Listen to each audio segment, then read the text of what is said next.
Hello, gamers, bros, lovelies, and QWERTY birdies. You have made it to Qwertycast if you come from one of those other lame places. This is the podcast where we talk about indie games, PC games, and everything else in between. Thick news episode. Guys, give your best thick-sounding intro so I know you're here. I will start with, I am Kenny. Oh, I guess I am Steve.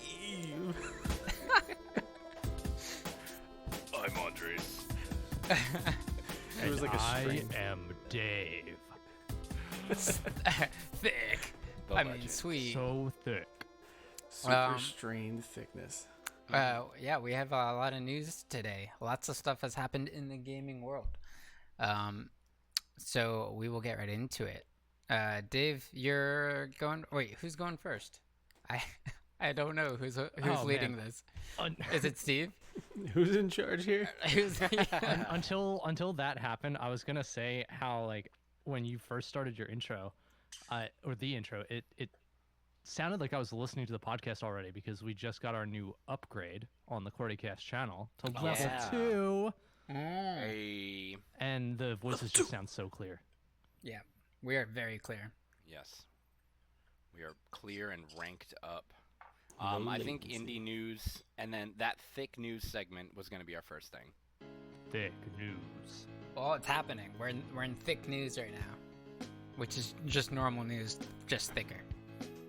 It doesn't have Take anything it to do with away. anyone or anything that's thick. We've just decided that's how it's gonna be. Yeah. I mean, I'm thick, so it has to do with me, so that's good enough.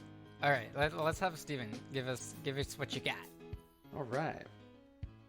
So, in the indie news section today, I really just have one story involving the indie developer Grind Gears. They're the developers of Path of Exile. You stand before the gates of the Lord's labyrinth. Within these walls, the Lady of Justice. Which is a Diablo-like PC game available on Steam. It's completely free to play. It does have microtransactions, but it's all entirely cosmetic. I guess there's an exception. There's some mechanics that you can purchase that kind of make it easier for you to store things. But outside of that, the game is entirely free. They just recently updated with a new expansion called Harvest, which is actually implementing like a farming simulator where you're farming creatures to fight, and then using that mechanic, you can actually get equipment, you can get items, and you can actually get higher level seeds to farm even more dangerous creatures. Wait, so it's specifically about farming enemies to fight? Yes, so it's an interesting new mechanic. The way that Path of Exile, if any of you guys have played it previously, every time they add a new expansion, that becomes a core mechanic of the game, and it carries over as the game continues to develop.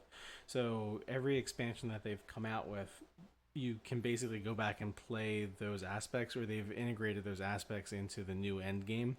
So right now we're in the Harvest expansion. So this new thing is you get like a whole new area. It's considered your like grove, and you can build a farm to summon creatures. It's pretty interesting. A lot of people were joking about how it's like they basically took the Stardew Valley or any of those old school like farming simulators and plugged it into a Diablo like MMO. So it's interesting. Cool. But we're excited. I'm playing the hell out of it right now, actually. And Dave and this is- Andres, you guys played that a little bit too, right? Yeah, we played it together. I found that it's very hard to play that game and talk to humans at the same time. There's a lot going on. I usually just solo run through it, and I always somehow have the desire to play it like a week before the new season ends, so I never experience any of the end game mechanics ever. Gotcha. Yeah, so this season literally just started, I think, a week and a half ago, so we're really early into it. So if you're interested in jumping in, they've also, I don't know if it's been recently buffed or if they've done it previously, but playing with party members actually greatly increases the quality of the stuff that you get dropped. So they're really trying to push the co-op side of the gameplay. But you're right, for most people, soloing has been kind of the standard. They actually have like a special gameplay type called solo self-bound, where you're just playing by yourself, no trading, no chests, like everything is just what's on your character, and you play by yourself. Yeah, then that's what I usually run through. Is every time I play it, it's always just soloed. I do the same thing with all the other Diablo-like games that I play. Everything solo. Why not? Everything. You know, it's meant to be multiplayer or solo, and I you can do choose it to either be way. solo. I can't do Yeah. that. I have can't- like I need to play with people if it's a multiplayer game. Otherwise, I'm like, Well, it's multiplayer or single player. You can do either, and I choose to hate everybody. I There you mean, I mean, Call of Duty is multiplayer or single player, but like an MMO feels very multiplayer to me. Well, it's not. Path of Exile isn't really an MMO. Like, it has MMO aspects to it, but I would say that it's like a standard ARPG. You can only have 4 characters in a single instance. Like, Yeah, so it's playing instance together? based. Yeah, so I mean, it's in the same way that we would consider any MMO that requires you to play in like small parties. It sounds like to another example. It sounds like Left 4 Dead. Like I could play Left 4 Dead by myself and have bots, or completely solo and not have bots, but it would not be as fun. Yeah, but no Well, bots. You know what, Kenny? How about you stop telling me how to have fun? I don't know Why what to don't tell you learn how to have fun? But this is patch 3.11, and the part that a lot of people who are really into Path of Exile are interested in is this should be one of the last expansions before they do the 4.0 release, which I think there was a recent publication saying that that's not going to come out this year, that it'll probably be sometime next year. But the 4.0 release is actually going to be called Path of Exile 2. So it's going to be apparently like a complete sequel. It's just going to be packaged into this game. So we're hoping to get a lot more lore and story with the new 4.0 release sometime next year. That's My interesting. favorite thing about Why them doesn't is Overwatch that do that? they create this whole game and they continuously develop it and update it and add new mechanics, and they care so much about it, and it's completely free to play. Yep, That's completely. amazing. Yeah. But my bigger question is, when are they going to have the phone port, or phone, not even port, the phone version of it completely ready? Because all I want to do is play that game on the go. That's a good question. I'm not entirely sure because, to be honest, that's the first I've heard of a mobile version of it. So I didn't even know that was something they were working on. I'm so They- skeptical about. Sorry, I'm so skeptical about just phone games that are that intensive. I feel like that just destroys your phone. Does it not? Unless you use like one of those sort of VMs, right? Like you have, Dave. They announced that it was going to be completely optimized for mobile. Like, they're basically redeveloping it to be a mobile game and have the exact same mechanics. Everything will be included in it. It shouldn't be too hard on a phone. I guess, like, newer phones, obviously, it shouldn't be as hard on. But, like, if you got an iPhone, I don't know, 6, do people still Yeah. have those? I That'd guess probably be hard to play with. the tough part would be for me, you have it's 8 active skill slots in the game and 5 active flasks that you can use. So basically they need to have 13 buttons on the screen, which is really just going to clutter up the view. Yeah. But I mean could they totally see it. If anyone can do it, I would trust a company that has not compromised their strategy throughout their development process. You Yeah. know, I mean, they've stuck to it being free to play with cosmetic only payment options if you want to support the developers. I know of people who, like, they don't really buy that many games, but they play the shit out of Path of Exile, so they just give money to Path of Exile like once every few months or so, and they're like, here's $50 on like cosmetics because you guys play or make the only game that I play, and Yeah. obviously you need money to keep it going. I'd be interested to see if they do go mobile, if they'll offer controller support. Because if that's the case, then it might make it easier for people to be able to install it on a tablet and just kind of take it anywhere, but then connect it to a controller. If they offer controller support, then I want them to do that on the PC one, because NVIDIA GeForce Now, you can already play Path of Exile on your mobile phone if you're using that service, but you need to have a keyboard and mouse to do it, and I obviously don't have that for my phone. I could get it for my phone, but I don't have it. It's easier to have a controller. Yeah. But that's the indie news that I have for you this week with Grinding Gear Games, a new update. Do we want to move on to the other news piece I had? I was going to say that's a good segue into your next news piece, speaking of NVIDIA. All right, yeah. So the news piece that I have this week from a tech standpoint is there's been some more leaks related to the next generation of NVIDIA's graphics cards. The leaks. Yeah, thick leaks. The big thing that they're pointing towards is the fact that we're actually going to see a September release this year. So, of course, none of this is confirmed. Nobody knows for sure. But if that's true, do not buy a graphics card right now, because chances are all of the current gen's prices are going to get slashed when the new gen comes in. There was some other leaks involved with that. So one that everybody was talking about was the look and design of it. There was a couple pictures posted, and I'll see if I can throw them up onto the Qwerty Discord. But it's basically got like an hourglass shape to it, and the whole thing, other than one fan, is just a giant heatsink. It's kind of crazy looking. But everybody's been kind of talking about it. I'm posting it now so everybody can look at it. Everybody's talking about whether or not that's really what it's going to look like, because it's kind of an odd image. So whoever took it might have taken it from headquarters, and it might not be a finished product yet. But we'll see what happens. That looks like the bottom of an Xbox 360. Right. On top of that, there's some spec information. So NVIDIA had announced, I think it was earlier this year, last year, they're working with the new Ampere architecture chipsets, which I think are 7 nanometers.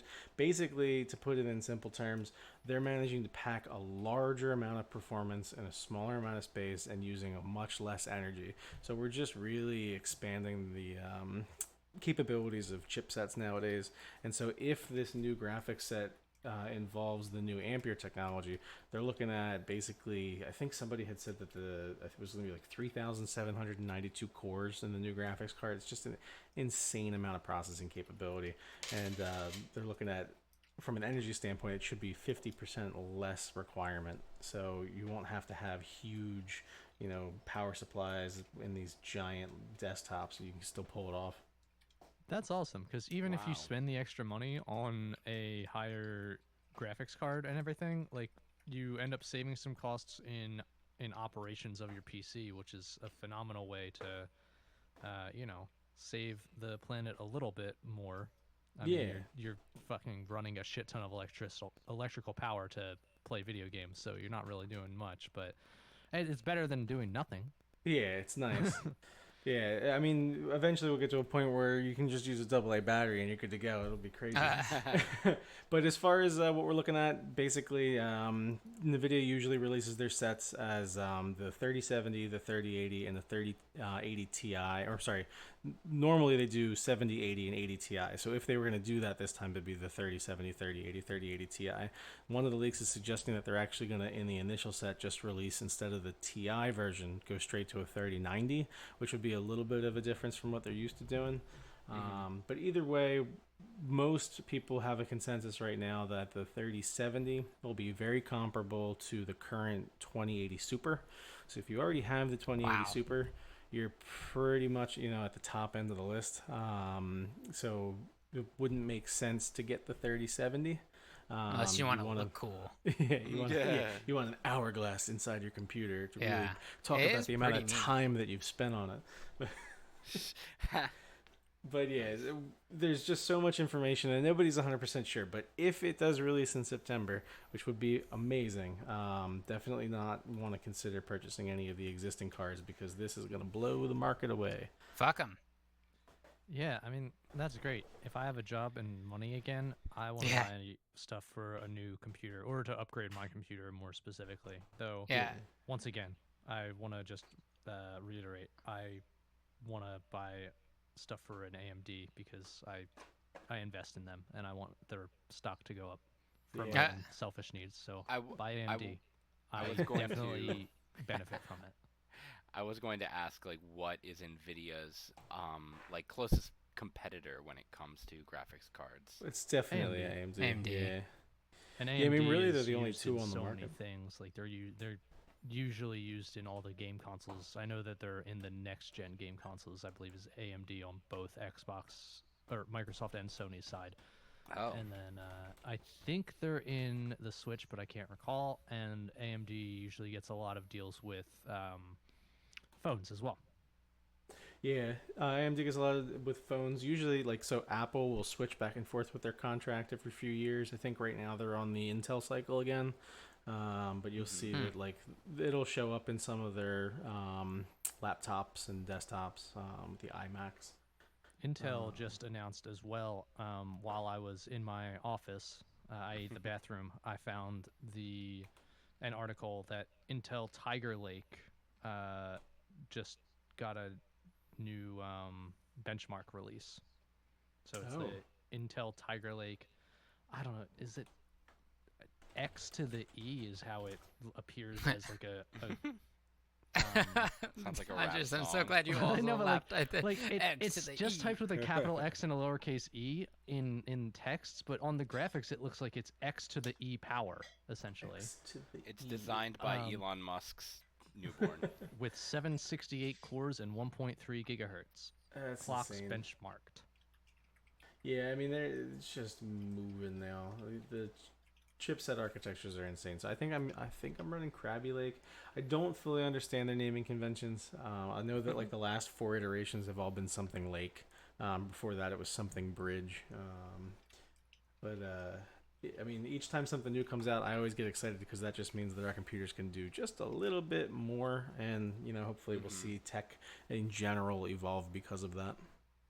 Oh yeah, for sure. I want affordable, quality gaming PCs to be the next thing that's released, and I know that Microsoft's kind of edging that way slowly with the way that they're releasing Play their Anywhere. Xboxes. Yeah, And the Play Anywhere aspects, but it would be great to just be able to run basically a cheap PC that is also performance.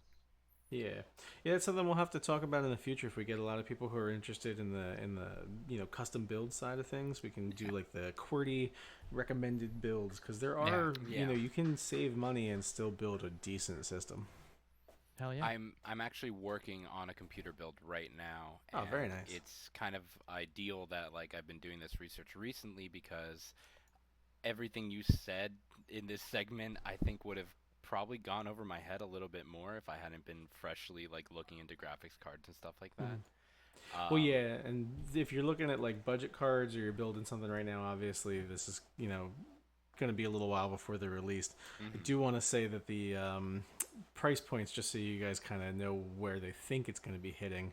They were looking at, I think 600 was the guesstimate for the 3070, and then 1100 for the 3080. So they're definitely on the expensive side.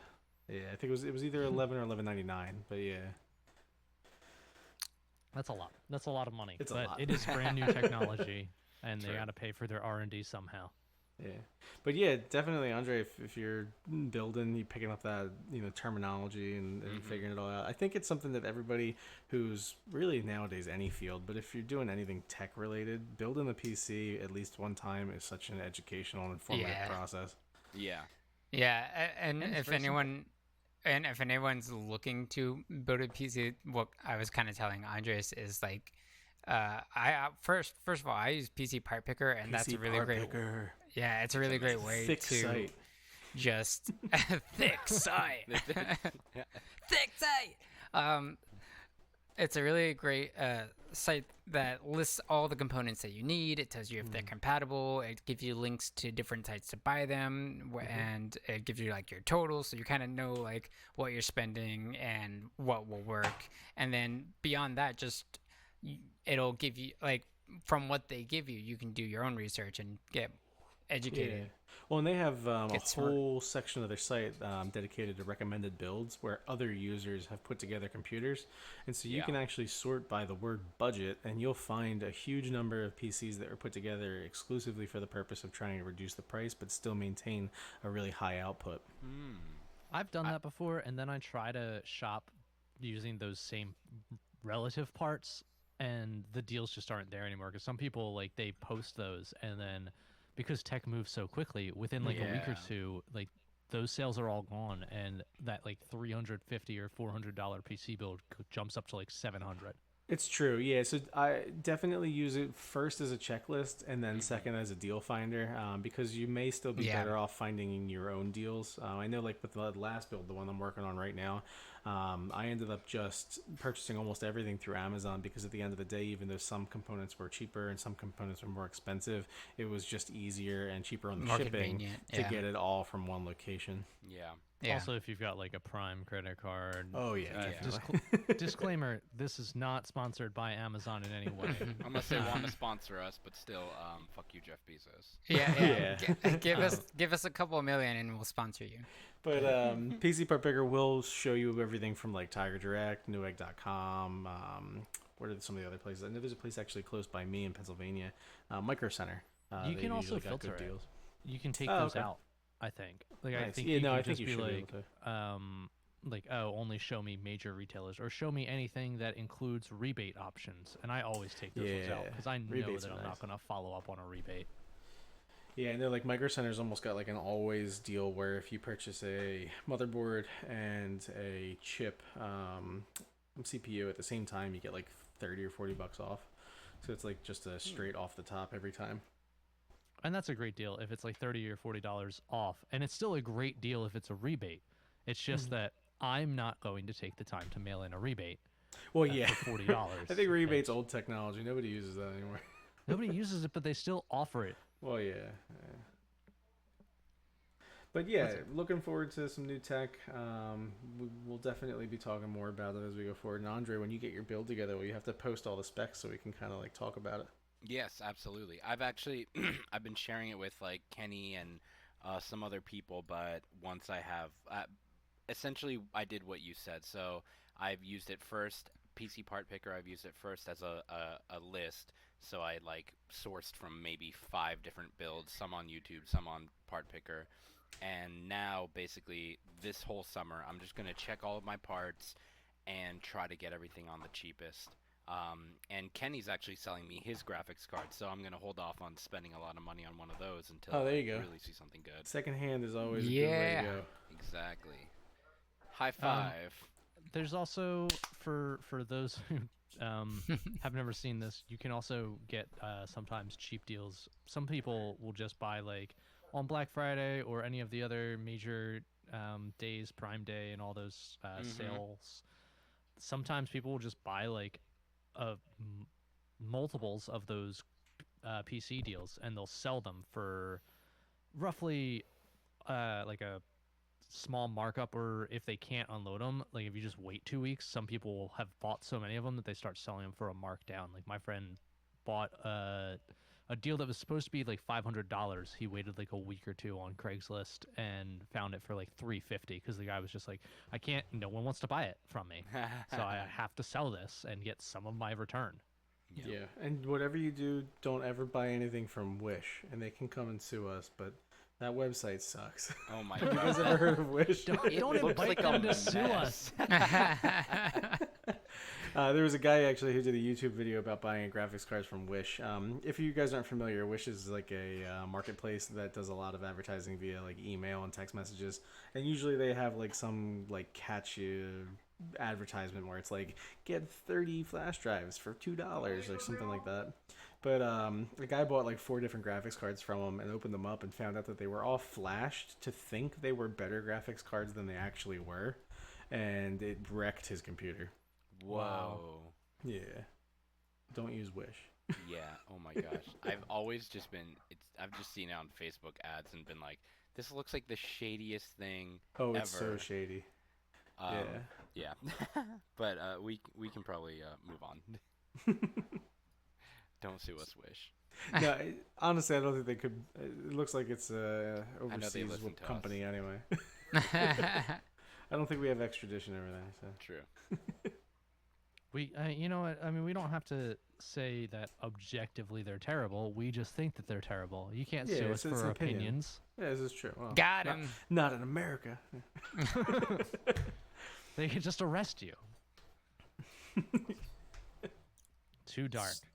So, I think next is we're gonna go to me, and I'm gonna talk about a little something called Redis Delivery Service, aka Norman's Walking Sim, aka Death Stranding. There's another hero in this story. One whose achievements seem destined to go unrecognized.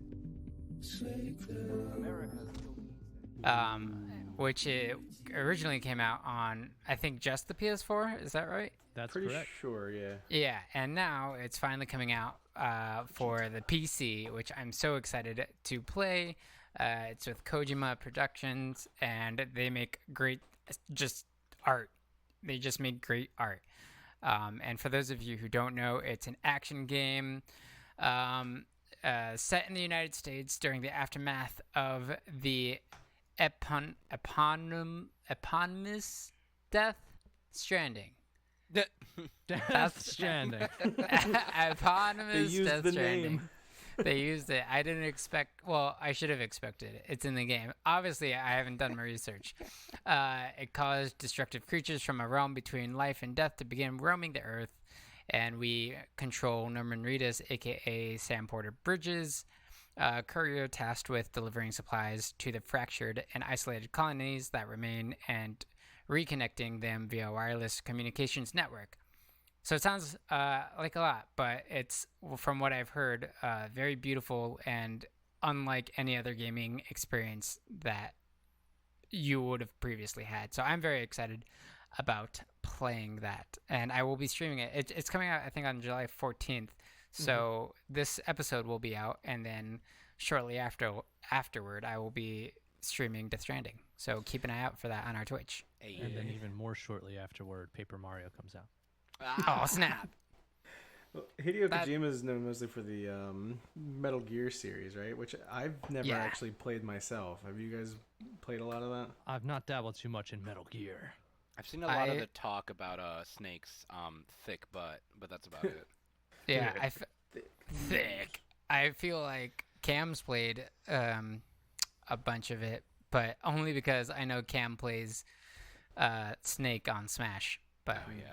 I don't know if that has any correlation, or if just the storytelling is what everybody typically raves about, and I'm not familiar with his work, but I watched that like 3-minute introduction trailer for the game, and I wanted to give them the $60 immediately just because the story that they were telling in those 3 minutes of trailer was insane. It just for Death Stranding, crazy. Yeah, for Death Stranding. Yeah. And go ahead. Sorry. I was just gonna say it's got some great actors in it as well. Yeah, and they look like themselves too, which is crazy. Yeah. Oh my god, motion capture has come so far. Motion capture. But I've been following all that stuff from like Heavy Rain and like Between Two Souls.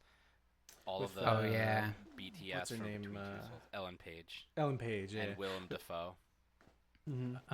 So I was going to say the interesting thing with the Metal Gear series, Death Stranding, Kojima's games in general is like you could honestly buy the game if you want to play it, but like you could honestly just go on to anything and just straight up watch the it. cutscenes. Yeah.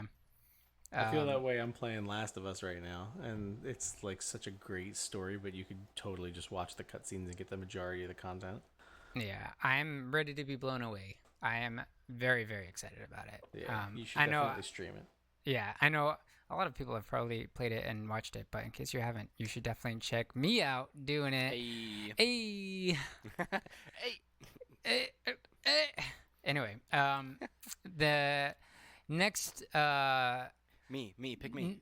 News story that I have. Damn it. It's not you. It's the Min news story. I mean, main news Min. I mean, Minmin. What was your joke? Your joke was better. It's Minmin came out for Smash, and she's dope. And I fucking called it. You can hear it on our last episode. Insert that clip, Gary. What I would love for it to be, I personally really love Minmin, which is she has noodle arms. Thanks, Gary. That was dope. That was thick. Yeah, she's super dope. Very different than any Smash character that's out there right now. Mostly a ranged character. If you get past her arms, she's kind of fucked, but if you stagger her and zone with her a lot, she's a really tough opponent. All right, now help me out. Yeah. What game is Minmin from? Minmin is from the game ARMS, which Okay. is a fighting game. Is she the one with like the spiral arms? Or do they all have spiral arms? Yeah, they all kind of have spiral arms, but she's got like noodle arms. It's very cool.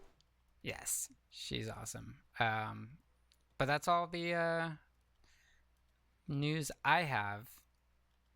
And now, Andres, and now the News. next news story is that Andres has news to share. Hello. THICC. Hi. Hey. Okay. Well, I wasn't expecting this. Nobody prepared me. Andres, how thick is your news? It's a It little. better be so It's thick. like pretty chub. How So thick sh- is so- it? So we should move on. Is that what you're saying? Yeah, let's go. Okay. So basically, I have 2 1.0 launches for indie games that I want to bring up. Whoop, Uh, whoop. Oh, so we're not moving on. Well, no. We're moving on into his segment. Thank you. Oh, gotcha. Oh my gosh. Wait. Oh, wait. What? It's just what the is thick your news, man. I We're all just, we told It's all you. just still, got it's news. still news. I You're told fucking you that confusing me. No, I literally said in the channel, I have 2 things to tack on to indie news because I do not have a segment on my own, and you responded okay. Dude, he just like responded though. He didn't read it. He was like, Yeah, okay. true. He's like, Yeah. Yeah, In and it's out. just like, reflex. In and out. Yeah. Please. I'm really excited for this though. Go, yeah. go Andre. Okay. So, Ooblets is coming out Ooh. July 15th, which should Oh, be sick. very soon after this episode airs, and that's And going to every be one of us the- needs to play. Exactly. 1.0 launch is coming, and I am so excited. So when I'm not playing Death Stranding, I'll be playing that. Exactly. They are going to be early access on the Epic Games Store. So that's an Epic Games exclusive, which Steve has talked about in the Eh. past that there was some controversy among Yeah. that exclusivity, but it seems like everyone's pretty much bought into them and they're really excited to get started. You think So you have an everybody's starting to Xbox. grow up from complaining about Epic Games exclusivity. Do you think that's part of it too? Maybe. Well, so in this case, I think it actually is a little bit of an issue because I think that it threw off Microsoft's Play Anywhere. I think they had to retract that statement because it was supposed to be with like Games Pass. If you got it for one, you got it for both, and because of the Epic Store exclusivity, that's not the case anymore. I don't know if they're going to make it so that like if you buy it for Xbox a year from now, you'll get it for PC. I have no idea, but that would be the thing that would make sense to me. Is But yeah, that originally, Interesting, Well, because so- there have been other games that have done exclusivity either on Epic or through Steam that it like Microsoft's just didn't fold into that, and you could still do the Play Anywhere, or you could still access it via like Game Pass for PC or something, because like just no one counted them for a while. yeah. Well- So in this case, I don't think that's gonna fly. So from what I understand, the only place to get it on PC is gonna be through Epic. Is the Xbox Game Pass and Xbox One game preview the same thing? No. Because I don't think so. From what I was reading, after it within the first Xbox Game week of preview. launch, you'll be able to get it on Epic and or via the Xbox One game preview. Yeah, so I think that's exclusively on the console itself because it's releasing for both Xbox One Did- and Epic Games Store PC. Did they rebrand demos? Is that what that means? No, it's Xbox's version of early access, I believe, is game preview instead. Okay. Yeah, because it It's- just that's says on for the the console. website from their last early access post, which was on July 1st, that they will be available on the Epic Game Store and Xbox One. Yeah. So that's the only way you can play it is if you want it on PC, you have to go to Epic, and if you want it on the console, you got to go to the Xbox preview system. Well, I guess it's a 1.0 release, so you can Yes. probably just buy it from their store. And so is it forever an exclusivity thing with Epic? Like I think it'll they usually just never do a release? 1-year contract. Yeah, so I assumed that like once it exits, like because it's a 1.0 release, but it's still considered early access, right? So I assume that No, I think it's like full-fledged now, right? Is that what that means typically?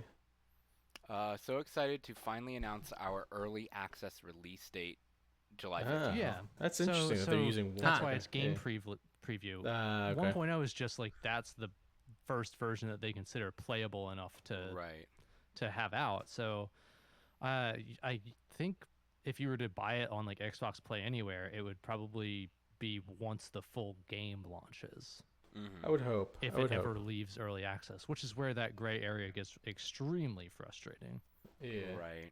That makes sense. But either way, the game sounds fantastic. Yeah, go ahead, Kenny. Yeah. No.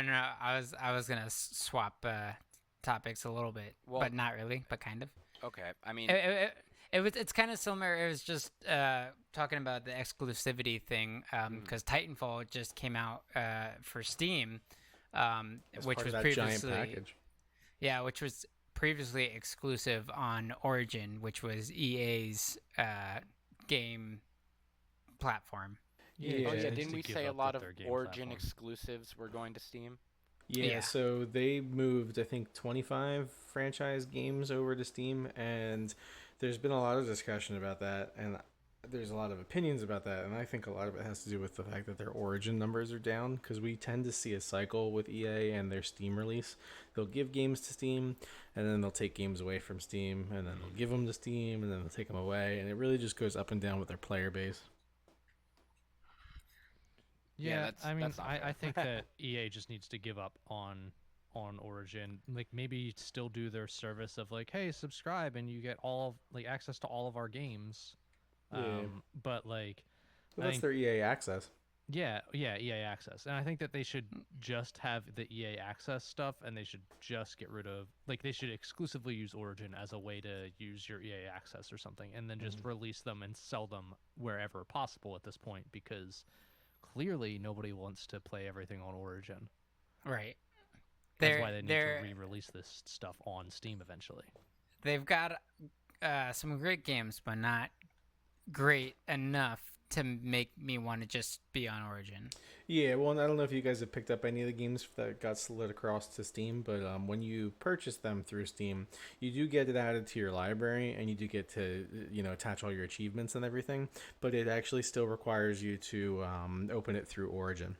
Oh, fuck them. God damn it. Yeah, I mean, it's the same thing that Ubisoft did with Rainbow Six, right? It's like, hey, you can buy it on Steam, but like, we're gonna make you have an account with us and use our launcher to actually play it. That shit's annoying. What'll eventually happen, most likely, is that EA will then retract these games from Steam. You'll still have it in your library because it's synced to the Origin account, but it will no longer be linked to the Steam servers.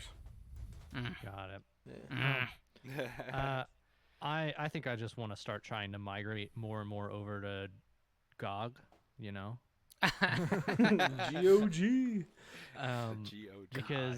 Because like DRM, God damn it. Their 2.0 allows you to link everything just to GOG, and I haven't checked that out. I didn't realize they launched a new platform. It's beautiful. I don't use it that often, but like I open that up and it's like, these are all the games you have installed on Steam, Epic, GOG, etc. And I'm like, that's great. Thanks for telling me everything that I can play right now. GOG has a really good idea, and I think that just a lot of people aren't following with it. And they were part of the reason why CD Projekt, when they did the Witcher release, I think that it got a little bit of a boost in popularity at the point of release, purely because GOG did a day one patch and screwed up, and everybody was able to get the game for free. Jesus, what? Yeah, so GOG made a mistake. They did a pre-install system. People basically were using torrents to pass the pre-install around without having to pay for it. And the day one patch, instead of it being some type of like encrypted system because they were using the DRM free, it literally was just like a file installer. And then everybody who had the pre-install just waited for that to get uploaded to the torrent site and downloaded that, and they could play the game for free. That's crazy. Yeah, and CD Projekt Red did this whole thing where they were like, hey, I know you guys got the game for free, but there's going to be all of this content updates that we're going to be pushing through, and if you really enjoy the game, you should pay for it. And I think that actually had this positive effect on the community, and they ended up making a lot of money off of it, even though it was a total mistake in the first place. Nice. That sounds really nice. Yeah. Sounds really thick. Super thick. So last topic on our THICC news segment, basically is just another 1.0 release, which is Steam exclusive, and we've talked about and played a lot together. Risk of Rain 2.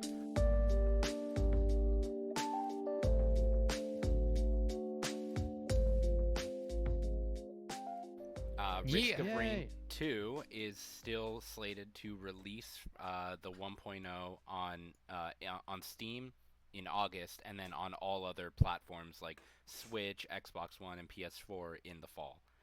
Nice. There Awesome. is going to be a there is actually going to be a price increase for the 1.0.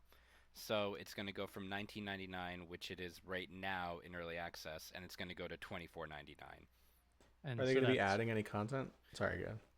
That's them leaving the early access phase. That's a typical Exactly. practice that you see is once it's out of early access, you have to pay full retail price. You pay cheaper knowing that you're not getting the full game until later.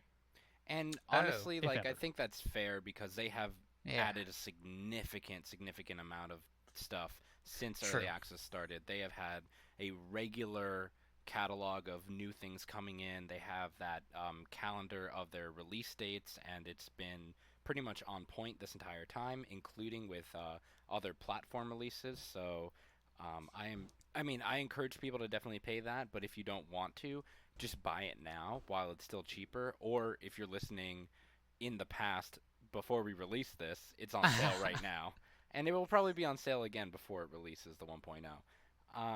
If you're listening in the past, it's on sale right now. Exactly. I just am really excited for that. Like, I can't wait. There's going to be, another Survivor they release, another map, and not to mention all of the little fixes that they do. And the ending. And the ending. There's going to finally be an ending. There'll be, new items. And Which, thank goodness, because at the point that it is right now, you can play so long that it just feels like a fucking fever dream at some point. Like what did I have, Andres? I had 5 revives, and God, who I had knows? an item that gives me 200% health every time I hurt someone or something. Mm-hmm. Jeez. God, But yeah, I dude, think we're we had all something backers, similar right? One time. What? I think we all are backers of it. We all picked it up, right? Yes. Yeah. Yeah, I Yeah, love that well, game. We're gonna have to do another Let's Play, but with the new 1.0 Oh, content. absolutely. For I will sure. definitely schedule something on Twitch for the 1.0. And so, 2 other cool things about Risk of Rain. The dev team, Hopu, is actually hiring right now. So on July 2nd, they posted 2 big things. They posted a dev diary, and they're going to have so if you guys want to check that out, it has all of this information I'm talking about, and they're going to hopefully be posting another dev diary to talk about post-launch. But they're hiring a lead pixel artist for a non-disclosed game that they're developing, and one of the other things about the patches that they're making on the 1.0 release is going to be that they want to be able to type more into the character bios, but because of the screen, if you type too much, then the text gets too small. So they're going to start keywording so that they can fit more stuff into the bios of the movesets. Nice. So it's a small thing that they're adding to the 1.0 as an example. Do they need anybody to sell tickets for them? I can take that job. I mean, email them. I'm sure they'd be interested in something. I don't think they would. I mean, you can fair. But yeah, so Risk of Rain 2. Lots of really cool stuff coming for them. I'm really excited. Like Steve said, we're all backers, so I think we're all just going to get a lot of gameplay out of once it releases. And that is, I think, all for THICC news. That was the thickest news So I've thick. ever heard. It's because everything's all happening at once. Exactly. We got to get the news out. Mm-hmm. It's almost like the economy's been slow and or shut down for the past few months, and now some stuff is just picking back up, and therefore there's a bunch of announcements all at once. Also, we're getting through the summer slump of gaming at some point in time. Mm-hmm.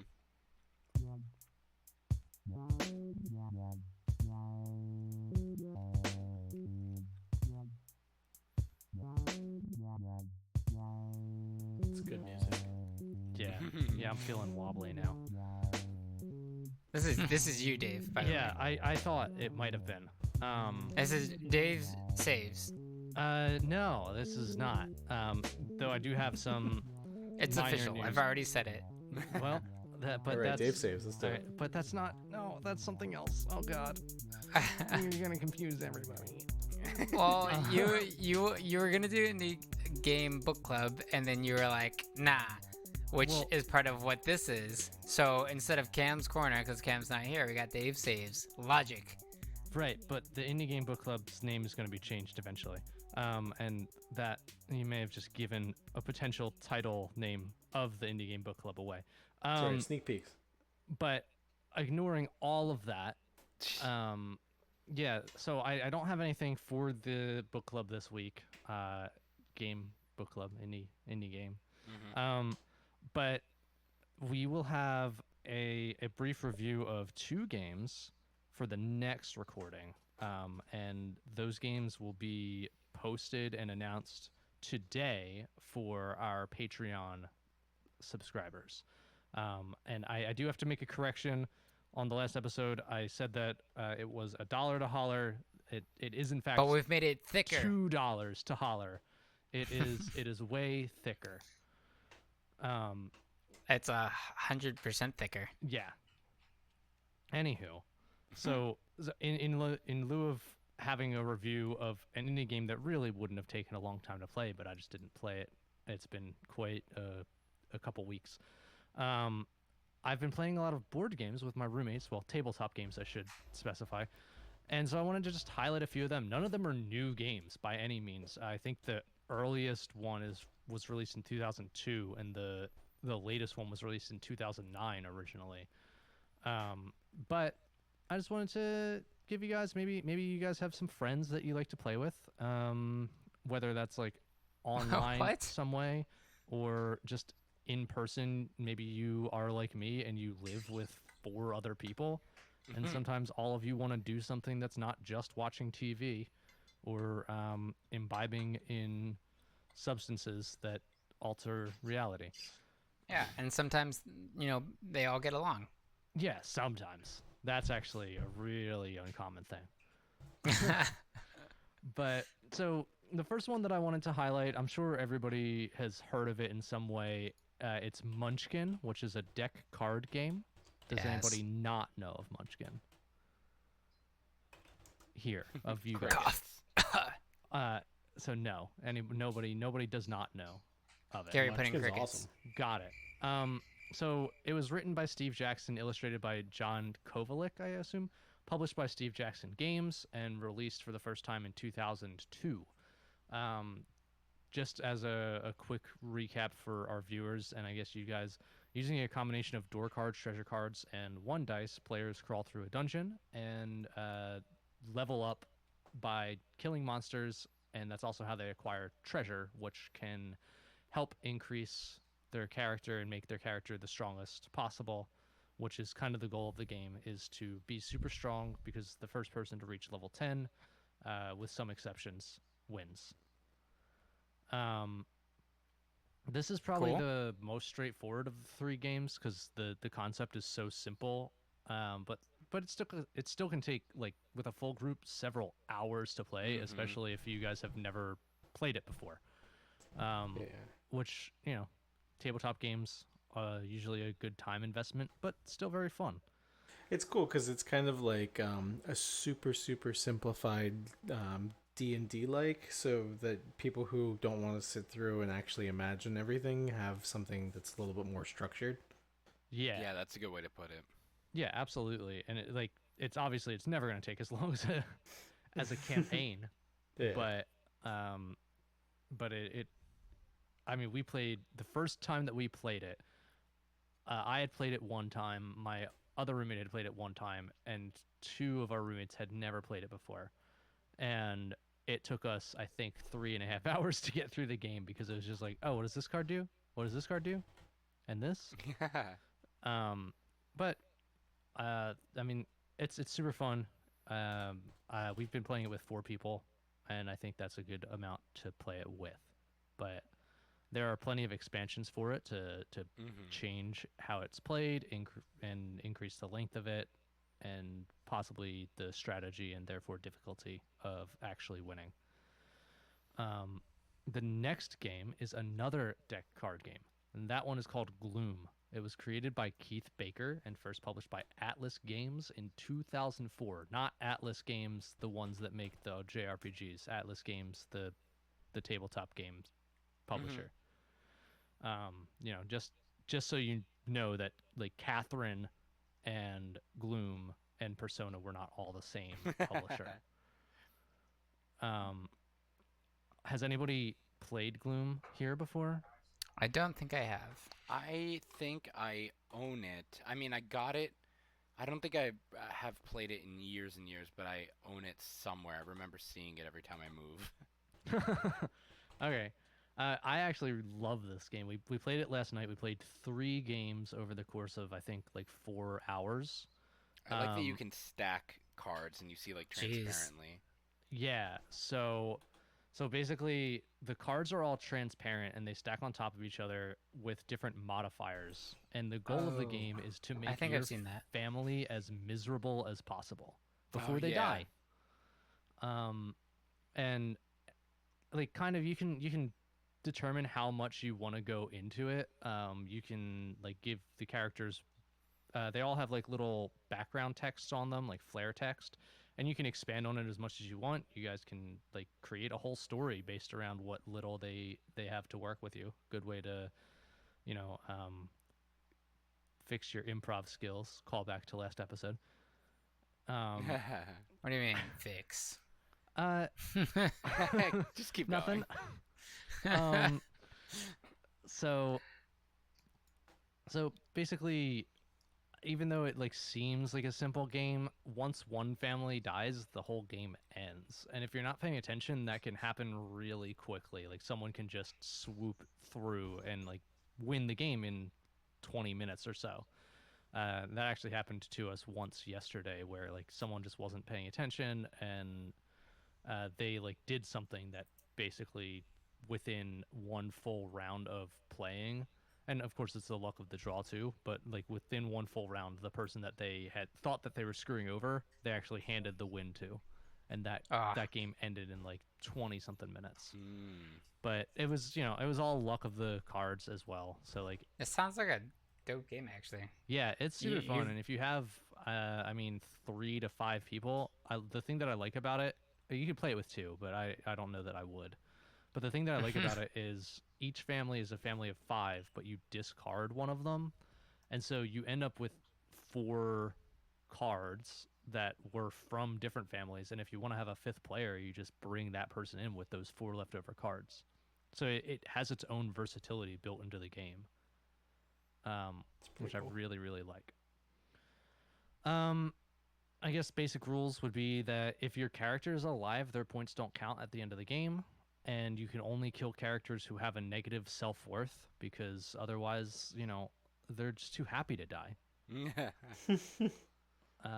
And that is my probably my strongest recommendation, because it's the one that you could play in the shortest amount of time, but has so much more depth than you could actually imagine, because each card that has a modifier, most of them have some additional effect that kind of changes the way that the game's played, whether for you or for someone else. And depending on who you play the card on, it messes a bunch of stuff up. Okay. So the last game that I've got for you is an actual board game with a bunch of tiles, and that game is called Small World. That was designed by, I believe, Philippe Kayarts? I don't know. And then illustrated by Miguel Coimbra and Suri.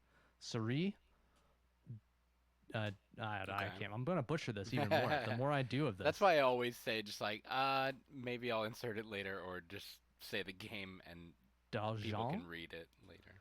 Anyway, and published by Days of Wonder in 2009. Days of Wonder, obviously, is a company that has done a bunch of stuff. Like they've published a shit ton of games. This game is kind of similar to Risk in a family setting. Sorry, in a fantasy setting. It's a strategy board game where you have races, classes, which are randomized, and then before the game starts, you kind of pick a combo based on those. The further down toward the end that combo is, the more coins it costs to pick that character, class, and race. That being said, it's like this weird kind of thing where you have to eventually go into what's the word? Like your character race starts dying off because you're going into decline because like you Extinction. What? Yeah, but like so, what happens is you go into decline, and like when you declare that, you get rid of that character and race, like that class and race card combo, and then you pick a new combo from the ones that are now available. And all of the territories that you currently control with your in decline people get flipped over. You leave one person in each territory that you controlled, and then they stay there until they die or until your second choice of race and class go into decline. And what happens is at the end of each of your turns, however many territories you have gets you 1 gold piece. There are modifiers to that based on your class, race, and like some other basic abilities, but the goal is just to have the most coins at the end of it. So you kind of have to strategize of when it, because it's not a matter of like if you're going to go into decline, you just have to strategize of when the best time to go into decline is, because that can completely change the tide of the game. It's very fun. It's very heavy strategy. Yeah, I was about to say. Almost a level of like D&D element in that you know, there's like that huge fantasy setting, and there's like a lot to think about. It's easily the longest of the 3 games that I'm highlighting. It almost sounds like Risk. Yeah, that's what I was saying. It has like a Risk-esque like territory control aspect to it. That's cool. But the way that you control those territories is just based on like your troops, which is limited based on like some numbers that are on your class and race cards. And then each different one like has the best thing about the game is like the combos change each time you play. Basically, like you might one time have like some seafaring skeletons, but then the next time that you play the game, the skeletons are actually like, you know, they live in mountains instead. And but depending on that like mountain or seafaring thing, their abilities change. That's cool. Yeah, something I wanted to point out real quick. All 3 of the games that you've listed, although I do always recommend physical copies and playing in person, they actually all have digital versions. So Small World is actually on sale right now during the Steam sale. It's only $4, but you can pick up that and all of, I guess it's like expansions for $9. That's dope. Gloom and its expansion is also $9. I think the game by itself was $6. And Munchkin's actually got a GitHub set up specifically for Tabletop Simulator. So if you're an owner of Tabletop Simulator, you can just install it as like a mod, and you can play it on there. That's what I was actually going to end this with was... I'm sorry, I stole it. was the Munchkin part on Tabletop Sim. I didn't know the Small World and Gloom part, though, so thank you. Well, so you can do the Munchkin part. Go ahead. No, it's just you already covered it. It's all good.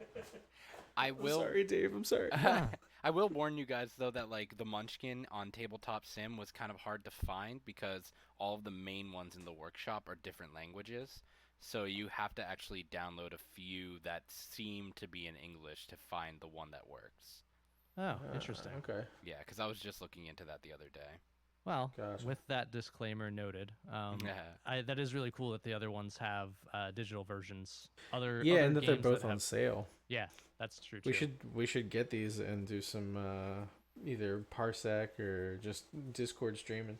Oh yeah, I might do Gloom or maybe Small World's the longer of the 2. I'm telling you guys right now, I would freaking love to play a good game of Munchkin with a group of people who know how to play it, because there was a sweet spot in college where Kenny and I were playing Munchkin with friends of ours, and we all knew how to play it, and it was just awesome games, and we would antagonize the hell out of each other. And then after that, we kept having every time we tried to play, there was always like one person who hadn't played the game before. So it's always just a learning process and them trying to figure out how to play, and the game goes slower and everything.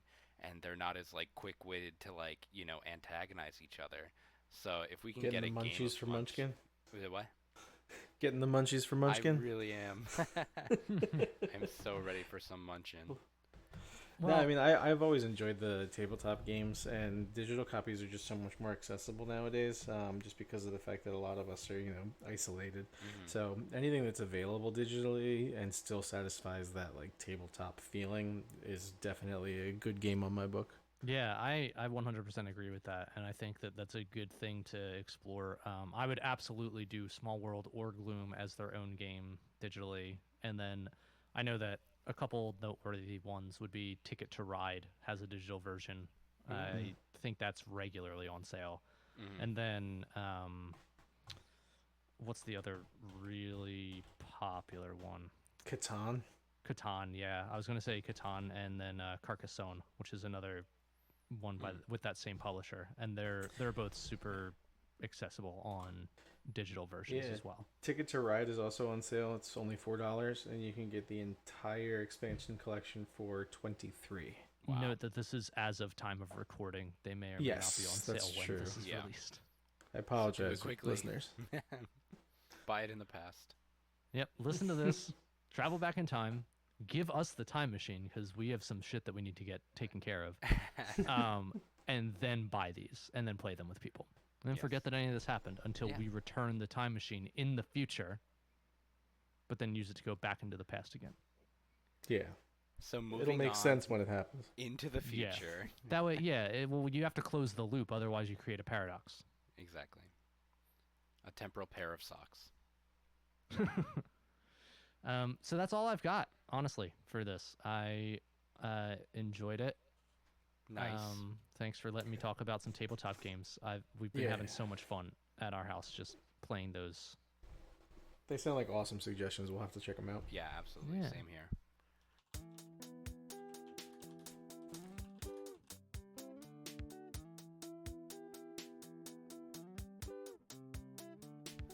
All right, finally, that brings us to our last segment. I didn't miss anything, but just in case I did, what's up, guys? How is everyone doing? How is everyone doing? How is everyone doing? Is there anything else that anyone would like to talk about in their lives outside of gaming? What movies are you watching? What strippers are you paying? You know, stuff like that. I can't discuss the strippers that I'm paying. I can't discuss the movies that I'm watching either, honestly. It's all under disclosed, NDAs. Kind of NDA stuff. So nothing. I've got nothing. No, I hurt myself the other day because I moved out of someone's way and tripped over like this weird metal ring on the ground. And wait, moved out of someone's way? Didn't you trip over your cat? No. Oh, okay. That must be someone else. Well, you know, no good deed.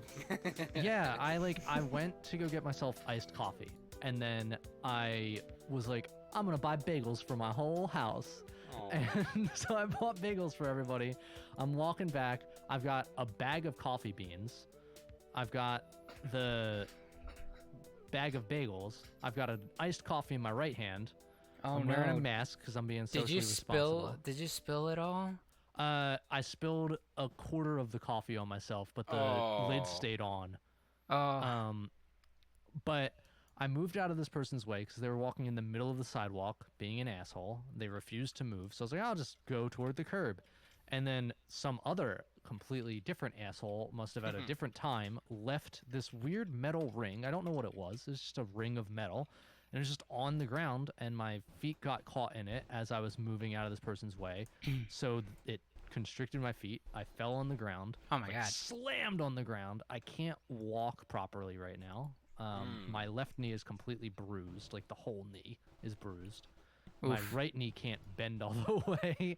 And this person looked over their shoulder when I fell and like saw me on the ground in pain and just like kind of shrugged a little bit to themselves and turned their head back around and continued on their day. No, like, What? oh my God, are you okay? You just fucking fell on the ground like very dramatically. And no, Wow. they just kept going because they clearly have no fucking respect for any other human on Earth.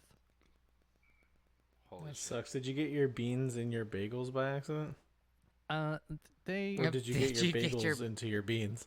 no, the beans, you know, they were in a closed bag. Bean and goal. then the bagels, I had the bag Or closed as well. So like they Beagles. were all fine. I just had to limp like almost 2 miles home.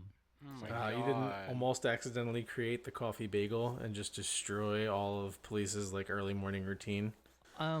If you don't already dip your bagels into coffee, I don't know what to tell you. It's probably disgusting. Is this your Probably agenda? disgusting. Is this your agenda, Bean Sparrow? Is just to know how beans can improve the quality of life? That's the only thing that I really care about is anytime beans are involved in a day-to-day activity, it's just got my name written all over it. I figured. It's got my name all over it. At least the first part of my name. Yeah. Well, the middle part, really. Yeah, the middle part. Well, the first part of his name, but the first part. The first part, Of Captain, his is he's a username. pioneer. The Yeah, middle that's part. the first just- part of his name is his title, technically. Steve, I just thought his first name was Captain. Like this was one of those like weird cartoons. He just doesn't have a first name. And his It's last name Captain. is Bean Sparrow. I, Yeah. mean, I guess Yeah. that's fair. There's I a mean, character named Major, who I was is gonna say, I'm just helping people know exactly who I am. Exactly. You're Major, like one major, of those major. old Yeah. last names that describes like the profession, like a miller or a fieldman. Yeah. But you Catch are 22. the kind of bird that spreads beans near and Yeah. far. a bean bird. A bean sparrow. Some people call me the 6-foot gamer. Other people call me Bean Sparrow. 6-foot gamer. That's a good one. I like that. I like that. I have a what's up from me. Leah and I just reorganized our room completely. Like we did a photo shoot yesterday, which came out great. And we're intending to use our room to be like the studio space. So we started moving everything around, and then we realized we couldn't fit the kitchen table into our room. And so we just shot it in the living room. But at the end of it, we were like, you know what? We've already started moving shit. Let's just completely reorganize. And now you walk in now, and like the bed's like against the far wall facing the wall next to the bathroom. And then there's like a little changing area. Like that's surrounded by all of our dressers and stuff, and a mirror, and it's really cozy, and it's got like good energy when you come in that we didn't quite have before, and I'm very, very excited. And we have a projector over top of our bed that projects onto that wall, so we can just lay in bed and watch the That's projector. awesome. Oh, Dude. that's awesome. That sounds amazing. I have to say that I have a relatively large room for like where I live, but like I can't even fathom the amount of space that it sounds like you have in your room. You're like, there's a Yeah. wall with then it connects to a bathroom, and do have then a there's lot of like this space in other your room. wall, and there I was like, dude, I have like 3 walls in this room that can be used for anything. There's one wall know that's what? just windows. There's one wall that's just a closet. Yeah, I think that your what's up should match with mine because I just got a love sack, and I feel like you could probably fit one of those in your bedroom. a love sack. Those things look so good. How What is a comfortable love is it? sack? Oh my god, it's so comfortable. So Kenny, it is It's a a beanbag chair. giant beanbag chair. Oh, but, we have one of those. Massive. I've always It's wanted thick. to see, but like lay It's in one. super thick. And it's We- a specific brand too. Like it. Oh, yeah, I think that's the Oh. name of their company, right? is Yeah, Love Love Sack. I don't know if it's the same company, but we have a giant one that's super, super fuzzy. If, Nice. If it wasn't expensive as hell, then it probably wasn't a love sack. They can I- have Yeah, that unfortunately, name, or that's they their could have calling that, card. like, that little blurb from me, like that can be their new advertising tagline. Right? if Yeah. If it's it not wasn't expensive as hell, then it's not a love sack. Yeah. Sponsored by Qwertycast. If it's made with crappy materials, it's not ours. Yeah. Great cast love sack. but it's a That's gonna be our crazy merch. awesome beanbag chair. But it is also super ridiculously expensive. But it's going in we just cleaned out the 3rd bedroom in our new house, or relatively new house, and it's going to be an office for Nice. Jody, my girlfriend. So we got her a giant ass beanbag chair, and I'm going to be mounting a TV to the wall, and it'll just be kind of like a little cozy nook space. But Nice. I recommend a beanbag for everyone. Yeah. Yeah. You're I really don't. harping on this bean thing today. It's just beans. Dang, it's too bad. Too bad they didn't call it a THICCC because that would have fit with our theme. We're going to of create today. a new Alright. competitive I don't I'm wanna ending think this that. episode early. A QWERTY THICCC. furry thick sack. You know, I I do wanna- wanted to share this podcast with friends and family, but But now you really have to. really Yes. have to. You're required. It's important. I did want to bring a positive light to my what's up, which is that I've been cooking a hell of a lot. I made homemade Nice. salsa and homemade pizza dough for the first Nice. time, and both of them came out phenomenal. Yeah. And you can Nice. see those on our Discord. You Be can that. see You're them a on my Discord. regular. I post If more you're a about regular. the stuff that I'm cooking than I do about any games. Yeah, So you true. can see it if you stalk Dave. If you got, if you are vegan or vegetarian, we have those here, and We have all the In great vegans and supply. vegetarians here. we have them in great supply in our Discord. So if you need some recipes, you should check us out. Not for the games, for the vegan and recipes. vegetarian recipes. That should. Because we're that- just doing everything. Once we have a website, that will definitely be something that I'm gonna be. Yeah, we're gonna have a Posting. QWERTY cookbook right next to our QWERTY bean sack or QWERTY thick sack. Ooh, Oh, I like God. it. You can start merchandising. Yeah. Maybe we can put the QWERTY cookbook ingredients on the outside cover of the QWERTY bean sack. Oh my God. No. Or like you can Where only did read you- the where did you recipes find if you that? sink into the sack. Where'd you find that recipe? Oh, it's on the side of my sack. It's on the side of God. my QWERTY thick sack. Ew. We have amazing merchandise. Yes, I would buy that. If we only sold that, I think we'd be fine. A cookbook got a slash huge market. beanbag chair. By the way, is I want to make very sure that niche. we're all on the same page. That's what this is a giant beanbag chair that's also a cookbook. For Yeah, I mean, think about Vegetarian it. and vegan recipes. recipes specifically. We'd be first to market. Nobody else is doing that. It's true. That's so true. Hopefully nobody listens to this episode and gets that some crazy idea to try. Anyone else It's, got it's anything highlighter else safe. they want to share? What is it? I was just playing Hollow Knight.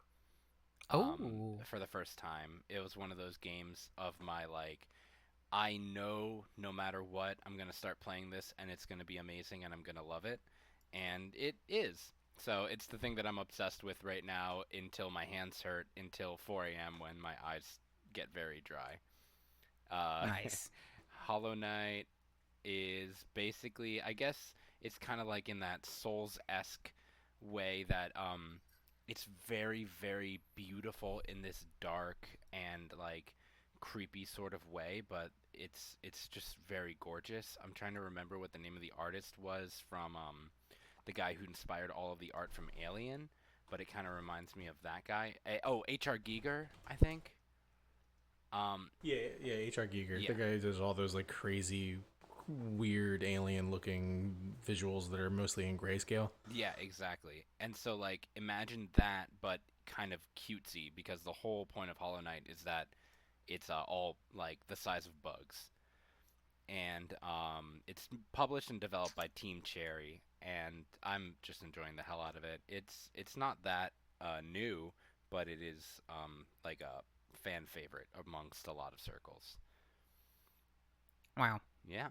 So that's my most recent thing that I've been doing, other than just spending most days on Qwertycast and hanging out. And playing Tabletop And Simulator. Tabletop Simulator. I can't wait to use it more. Same. Well, thank you everyone for tuning in. Especially thank you to all our Patreon subscribers. Really quick, make sure you stay till the end of this music for a little tidbit more of stuff that's going on in the real world that we want to quickly shed some light on. But if you want to interact with us more, Patreon is a good way to get more exclusive access with us, including Discord benefits, free entries into all future raffles, exclusive content, and more. Thank you to our audio mixer and musical master, Gary. Thank you to our brand slapping new assistant editor, Gordon. Welcome to the team. And if you want to talk to us and or support us, we're on Discord, Twitter, and Patreon at Qwertycast. And if you want to email us, we're at qwertycastmail@gmail.com. Anyone have anything else? Nope. Qwertycast out. Qwertycast out. Hey guys, it's Joe. It's been quite a while, but I'm not gonna cover that here and now. That'll be for a later date. So, to many of y'all have heard, and some haven't, an individual by the name of Brian Bernstein, aka Reckful, killed himself July 2nd, so 3 days ago. Reckful himself was the first big World of Warcraft streamer. The reason why I'm bringing this to you is because I've been playing this game for just as long as he has. I've been subbed since day one of vanilla. Reckful made a name for himself through not just being the unorthodox PvP with a rogue, which not a lot of people can understand. At the time when his claim to fame came, he showed the world and everyone that watched him and everyone in the WoW community, this class, although it is completely useless at the time, can still do something. Reckful, I knew him on a personal level. I played WoW with him. When I first started watching him, I had no idea who he was. He taught me a few things at the time, which I'm like, oh, hey, I can start implementing these. To where I didn't just keep getting better because of him. I kept getting better, from myself learning exactly how to play the game, and then to the point to where I was playing with him, to not just a team game to where him and I and a few others will sit in a TeamSpeak call for, 8, 9, sometimes 10 hours. I think the longest we've done was like 16. Yeah, those were days back from late Burning Crusade to early Cataclysm to the end of Miss Pandaria, and that's where I kind of fell off with I don't want to say talking to him, but really truly, how do I say this properly without sounding like an idiot, without truly keeping up with what was going on in his life. Reckful was by far the happiest person I've ever met. I've met people. Reckful never showed colors.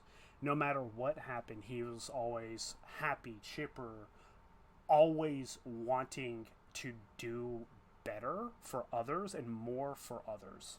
You don't really see that much anymore, especially in our world that we're currently living in. Holy shit, we need more of him. Reckful, the information around on how he did pass away is very hazy to complete BS. Not a lot of people have came forward, and his close friends and girlfriend, if I remember correctly, they haven't came forward with how. The only reason we know why is due to mental health. That's it. Mental health, that plagues everybody. There's not a day go by where you've had that happen to you. Some people, like Reckful, it's present now. I'll openly admit it's present with me now. Some people here have heard it. Some people, even close to my life, like parents, my sister, they have no fucking idea. This is something that no one knows how to truly handle with on a day-to-day basis. Some people, like Reckful, he played games. He was an entertainer. He was one of the best entertainers I've ever seen in my life. He was always happy. He was always trying to make a dumb joke, and God forbid I've heard some of the dumbest fucking jokes come from his mouth. But they always made us laugh. They made you feel better. Everyone has that escape from reality. His is WoW, mine's WoW too, and everyone's different. Everyone has their own thing. the way the way this happened, I don't really know how to say this. I got this information when I was driving home on a 10-hour trip from seeing my girlfriend, which is 10 hours for me. You know, I was more than halfway home, somewhere in the middle of North Carolina, where I got a phone call from Las Vegas. I'm like, all right, I don't know who this is, so I ignored it. And then they call it again and again. I'm like, all right, this is something. And it was an old rating buddy of ours. Said, hey, Brian's gone. He killed himself last night. Well, not last night, that morning. You know. And to me, I didn't believe him at first because I haven't talked to him, that individual, in years. And he was always known to be a prankster and to kind of pull the dark humor jokes. So I didn't believe him, so I laughed at it. And he said, no, I'm serious. Like, he's gone. So that hit me very, very hard, especially in the middle of a highway in a state that I am completely unfamiliar with. And just having my brain rack of the memories that Reckful has put into me personally and into the tens of thousands of people that have ever watched him. People that have watched him for 20 minutes, people like myself that have watched him since the beginning. Point I'm trying to make here, before I keep rambling about old memories that people won't understand, is there is always help out there. There is always going to be someone that will listen. Obviously, some people will never see that, and some people, I'm one of these people, will deny that fact that there are people out there that will listen. There's phone number set up. You have people that are literal, just their ears. They're just ears. People where you can let everything in your life out. Let it all out at once to just take that nice, relaxing sigh of relaxation for a minute. And that sigh is where, you know, you kind of start putting everything slowly back together. These type of mental health issues, it can't be fixed in a night. Rome wasn't built in a night. God forbid this can be helped in a night. But there's people there that will help you. I'm going to say a phone number. Anytime that you have these thoughts of where you just think, fuck it, I'm done, I don't want to continue anymore, these are people that volunteer to do this every single day. More than 2/3 of these people do not get paid because they give a shit about people. And I'm going to, like, 1-800-273-8255. I'll say that one more time. 1-800-273-8255. That's the National Suicide Prevention Lifeline of the United States. Obviously, to foreign listeners, your number might be different. Please Google that at your earliest convenience. If it's at work in the bathroom, you're sitting in bumper-to-bumper traffic, you're at the dinner table. They're there to help. There are people in your life that are always there to help. There are random people. I've had this happen. There are random people on the street that will be there to help. We are here. Although we struggle on a day-to-day basis, we will still listen. I listen to other people's issues all the time. I've listened to my coworkers, past and present. I've listened to my own family members. I've listened to my girlfriends. I've listened to my best and ex-best friends. We all have issues. We are here to listen. We're always here to help. And there's always a way to make it a little better. If you want a song to kind of help put a little perspective into this, I have to look this up real quick. Wait, I don't remember the name of the song.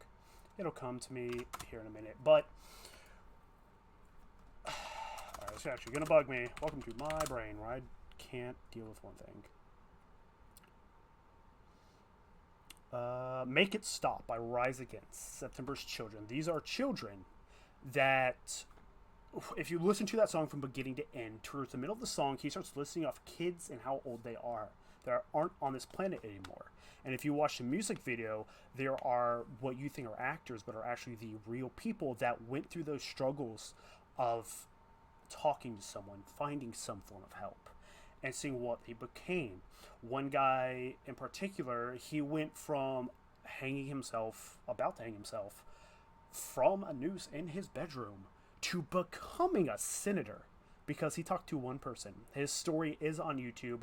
I don't exactly remember his name off the top of my head, but it is in that video. There's people. Please. If you think you don't have a single person to talk to, please, for the love of God, you can come talk to me. Join the Qwerty Discord. Find my Discord in here. I'm always here because I have myself set to D&D. But please, send me a DM saying, I need someone to listen. I need someone to talk to. If you want someone to listen, let it all out. I do not care what I am doing. I can be at work. I can be in the middle of the stream. I can be driving. Let it all out. If you want help, I will openly stop whatever the little fuck I am doing. Streaming, I have ended stream before for someone else's mental health. If I am driving, I will pull over. I have done that before. If I am at work, I have called people at work. Kenny has never seen it, but it has happened at our job where I have openly walked out our back door and have been on a phone call for 20 some odd fucking minutes. We're here to listen. I am here to listen. You will see a brighter day. I promise you that.